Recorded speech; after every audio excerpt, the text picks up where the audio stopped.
لقال ابراهيم برو عندما كوميتي بيوندين درفيه انا كسام دي باخفن تفخيراتي كي ابراهيم كي ابراهيم يعني راكرنا سزايان خيايكو باندوره جلك اريني دي بك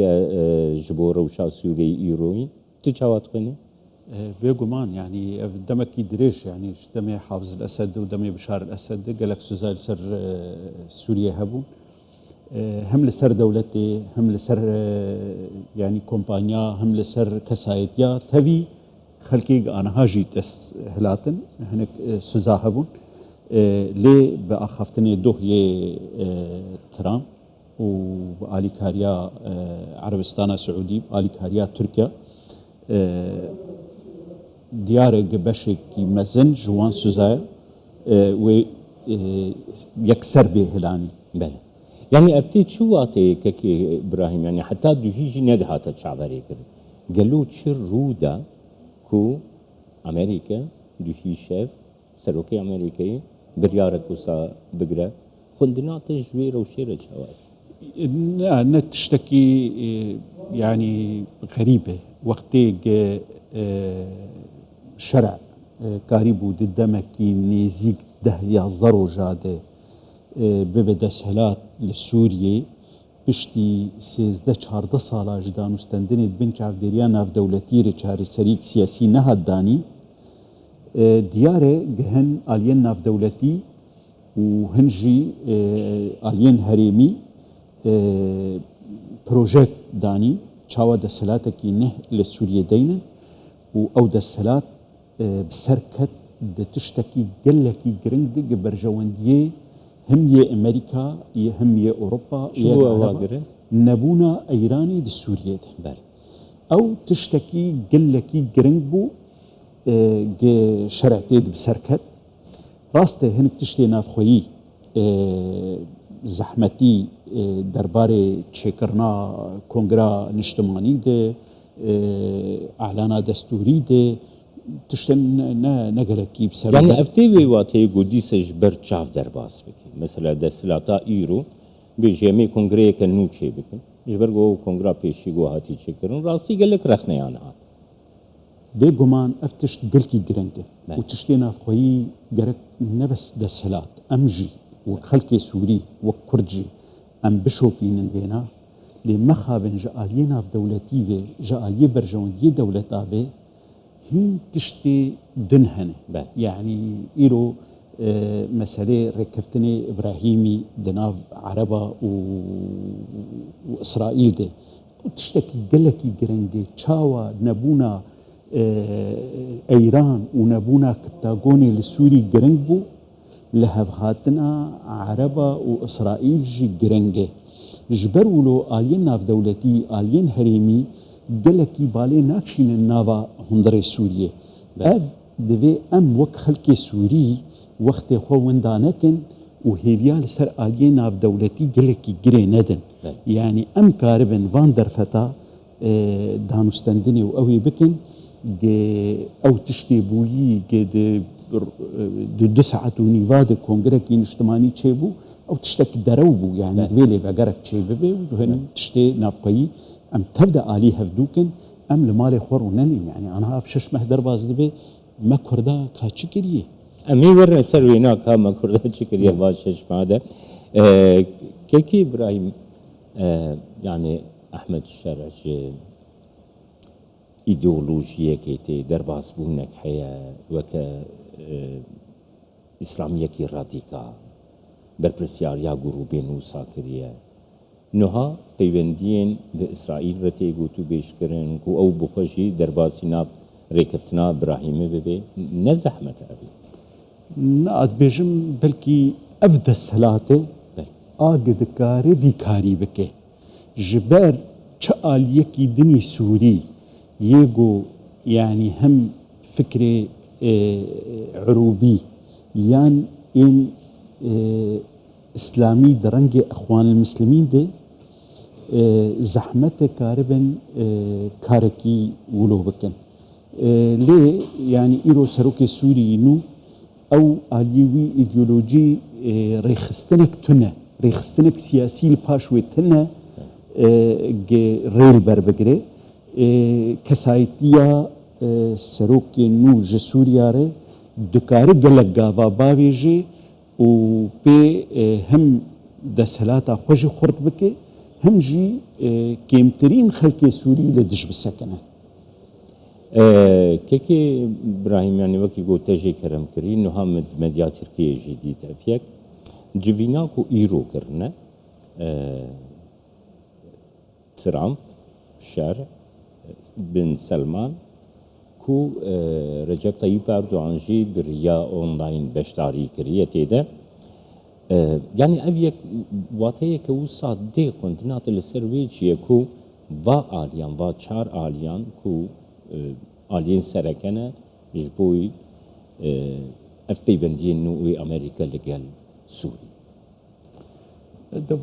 باهوريا من ده بهتر يعني السعوديه وتركيا او رولاواني يعني جبر تركيا وشرع قالك امريكا وشرع قالك دوري هافن وكسكي تخمين نتكرجي افنيزي بونشيبه ليه دفان شش ما هي درباس بويدي هن ولاتين عربا بسروكات يا عربستان السعودي وهم تركيا دكاري بون فانغافا بافيجن باهوري امده هنغافين جولو جرينج ترجي هجر ترامب هره تركيا وقارب تركيا بسركه هافاتنا بوتين وزيلينسكي دي غافا بدوي دي امريكا هزي خوشي سوريا بكشيني بسر داخوازا تركيا ترامب دوج محمد بن سلمان رد بيجتو قال لك انسانك زيرك وميرو اوي عين وان قلتنا سروكي تركيا رجيت بيجي تو كاري جهه ما بقرت سوريا دي ملك تسيرا لسر روجافاي كردستاني تشي بان غورا خطه انا جبو روجافاي كردستاني ام بيجن نبيجن كونفرانس تشيبوي يكرزيك نارينا هالوسطا كردي ده تشيبوي تفق بريوي هن شاشتي تشيبون يعني سروكي قصدي تشوز سقفكين نزم جما في كردار هاداني زحمته جاركي دن تصحيح ببه ليه ام بهيفيني يعني تاخير نبه قالكي في كونغرا تاخير بو شخوز قالي داي بيجي كي قلت كرم كر يعني ششمه شاندك جي حتى انها قالوها تي دس نشان كرن وكتي خويا كرند روجن قالك نيزيك ده او شاندك تشي ببه لي افشان ما ودبن تشي باني دكار بكي او باني ركفتنا قشرع ده سروكي قصدر كريه واوجد وقتك كي شاش دهات ود سقفكي قلكي نزم وقت ما في ملتي كرد جهات لي هجر افشان كاربه دبلوماسيتكي خرطو بلند لبالي هبه كاربه آلية دولتي قانع بكي جهن تش درباسي دستوري بكي باشي يعني جبر او رنجي انا خلقك بيجي والله هي وقت ما في وقت ملتي كرد ووقت فيدراليات او ند نارين هي ونا لسركار بوي وامريكا يعني وقت دعوه لفيردوزي لشرع دكي وزير درفه سوريا شيباني بري چند روجا لنيويورك جو ام بسروكين كردي سوريا رونشتنه ومري كفتن كري يعني واوري كفتن اما خوش برنادن آلي تاني هنك دبلوماسية لازمه دكاربن يعني افشان دا ججوي كونفرانسي دركتي هنك تش درباسي دستوري بكن يعني يق خواستن وك انه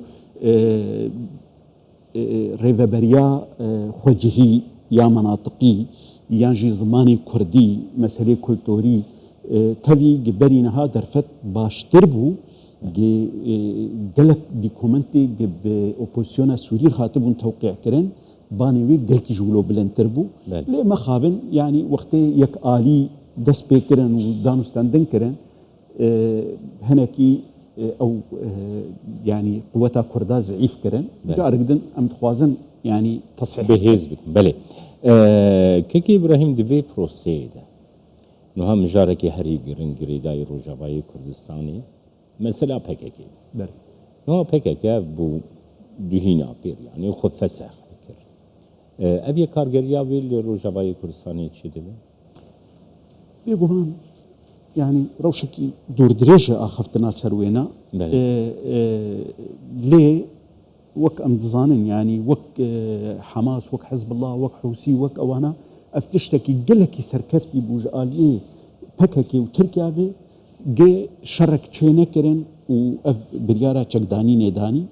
جبو شر تشينا بيك آدجي أفتشكي دستي بككي دي نمال همبر تكنولوجيا دولتاني أف جالي سياسي دي وبتايبت لروجافاي كردستاني يما دبر جوان ديما تيتهاني يبجي يعني هن جارا سلاحي بكاكي جحشتي وشارع حطانا هال دجي كرداب كارهاتي او ناميني او تشتا ناميني يا دجي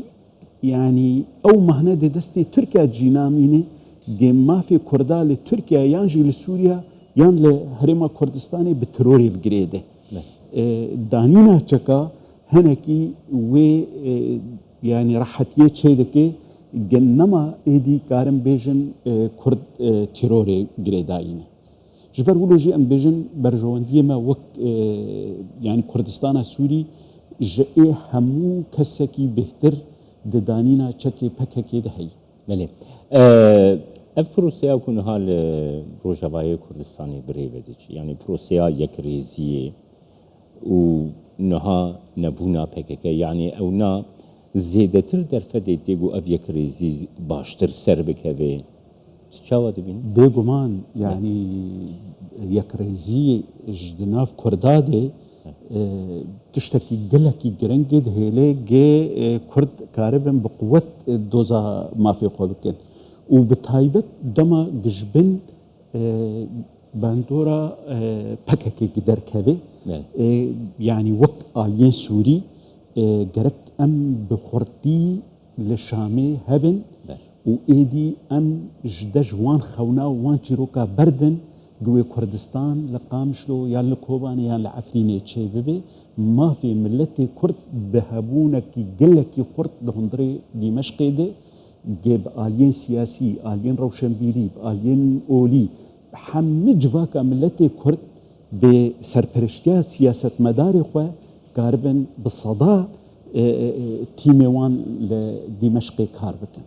سپاسیت کم که ابراهیم بیرو میوانی من سپاس كارجم. ملک من. صح.